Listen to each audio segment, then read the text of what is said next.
Wednesday, the 28th of February, and our thought today is divine order.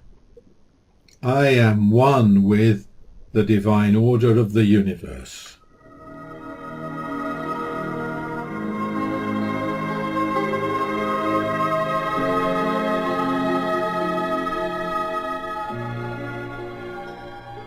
The sun rises and sets each day.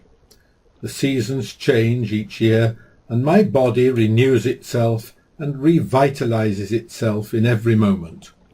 There is an amazing order at work within me and around me, a divine order. Regardless of what is happening in my life, I can rely on the order of the universe. I know the sun will continue to shine and the earth will continue to rotate. I can be sure that my heart will beat regularly and my blood will flow freely.